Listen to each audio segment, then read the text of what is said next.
वन्दे मातरं सुजलां सुफलां मलयज शीतलां सस्यश्यामलां सस्यश्यामलां मातरं वन्दे मातरं। 1908 সালের 11ই আগস্ট কিংসফোর্ডে বন্দে মাতরম বলার দোষে যে বালককে ভিক মারার হুকুম দিলেন ব্রিটিশ সরকার, তারই পক্ষে দাঁড়িয়ে ক্ষুদিরাম বসু ও প্রফুল্ল চাকি সাহেবের ফিটন গাড়ি লক্ষ্য করে বোমা চালালেন মুজফ্ফরপুরে। সাহেব নিহত হলেন না, তবু নাবালক ক্ষুদিরামকে ফাঁসির হুকুম দেওয়া হলো। জননী গুলো তুলে পক্ষে শান্তন বাস দেহ তুলে চোখে কাঁদিছে তব চরণ তলে ৩০ কোটি নর নারী।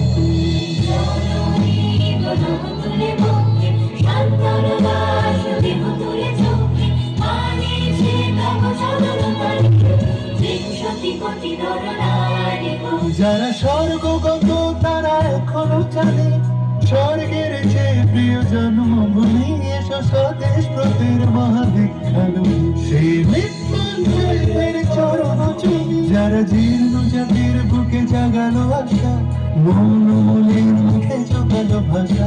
আজি রক্ত কমল গাথা আজি রক্ত কমল গাথা মাল্য খালি বিজয় লক্ষ্মী দেবতাদের কালে। মুক্তির মন্দিরে শোকানো করি কত প্রাণ হলো বলিদান। লেখা আছে অশ্রু জলে লেখা আছে অশ্রু জলে। 9 সেপ্টেম্বর 1915 ইংরেজদের সঙ্গে সম্মুখ সমরের স্বাধীনতা ছিনিয়ে নিতে অস্ত্র আনার পরিকল্পনা করেন যতীন্দ্রনাথ মুখোপাধ্যায়।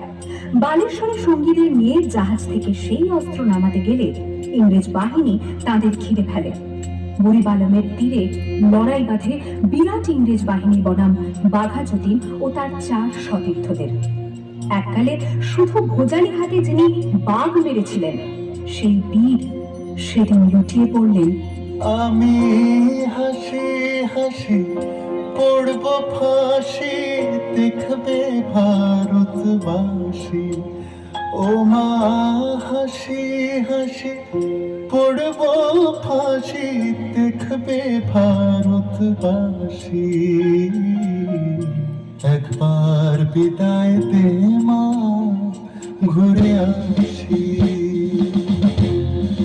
18 এপ্রিল মাস্টারদা সূর্য সেন ও তার 65 জন শিষ্য মিলে পরিকল্পনা করে চট্টগ্রামে ব্রিটিশ পুলিশের অস্ত্রাগার লুট করে এবং তারপরে লুকিয়ে আশ্রয় নেন জালালাবাদ পাহাড়ে। এই 4 দিন পর ব্রিটিশ বাহিনী খুঁজে বার করে মাস্টারদা ও তার সঙ্গীদের। সেদিনের অস্তমিত সূর্য ছিল সূর্য সেনের রক্তের আহ্বান শোনো আহ্বান আশীর্বাদ খান কোনো পেরিয়ে দুস্তান আগে দুস্তান খেলে বন্যার মতো বেরিয়ে। আহ্বান শোনো আহ্বান আশীর্বাদ খান কোনো পেরিয়ে দুস্তান আগে দুস্তান খেলে বন্যার মতো বেরিয়ে। যুব সঞ্চিত শক্তি দিয়েছে সারা যুবকের সম্মুখে সূর্যের ইশারা। যাত্রা শুরু উত্থান ছুটে দুর্বার বেগে দুটি উত্তম নাচে মুক্ত সাজানো কি যাত্রা শুরু উচ্চান ছুটে দুর্বার বেগে ছুটি। উত্তম নাচে মুক্ত সাজানো কি।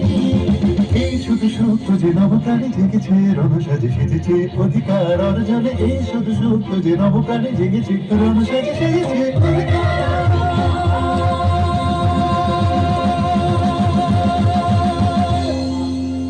8 ডিসেম্বর 1930 বিনয় বসু, বাদল গুপ্ত, দীনেশ গুপ্ত সাহেবী পোশাকে ট্যাক্সি থেকে এসে নামলেন রাইটার্স বিল্ডিং এর সামনে। সোজা উঠে গেলেন দোতলায়। সামনেই সিমসনের ঘর। দ্বাররক্ষীকে ঠেলে ঢুকে গেলেন ভেতরে। বন্দুকের আওয়াজে গর্জে উঠল রাইটার্স। লুটিয়ে পড়লেন সিমসন। এরপর রাইটার্স বিল্ডিং এর অলিন্দ বারবার গর্জে উঠল বিপ্লবীদের গুলির শব্দে। তারপর টেগার্ট সাহেব তার বাহিনী নিয়ে ঘিরে ফেললেন বিনয়, বাদল, দীনেশকে।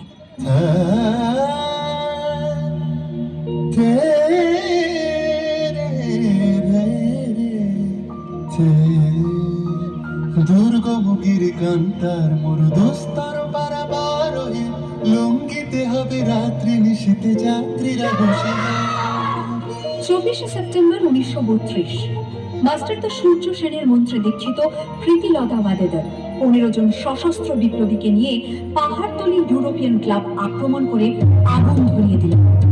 ভারতীয় ইতিহাসের স্বাভিমানী মহারানীদের মতো নিজের আত্মমর্যাদা অক্ষুণ্ণ রাখতে সেদিন প্রীতিলতা ওয়াদেদার পটাশিয়াম সায়ানাইড খেয়েছিলেন ব্রিটিশ পুলিশদের সামনে।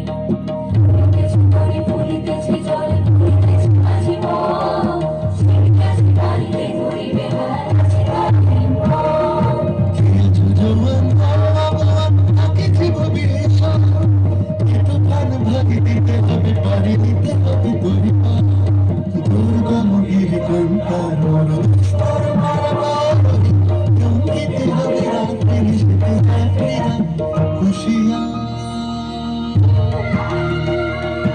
29শে সেপ্টেম্বর 1942 তমলুকের মাটিতে কয়েক হাজার ভারতীয়কে নিয়ে যিনি পুলিশ স্টেশন ঘেরাও করার লক্ষ্যে জিতেছিলেন, সেই সত্যরুদ্ধ মাতঙ্গিনী হাজরা পুলিশের নির্মম পরিচালনা ও লাঠিচার্জ সত্ত্বেও তার হাতের পতাকাটি মাটিতে উল্টে দেননি।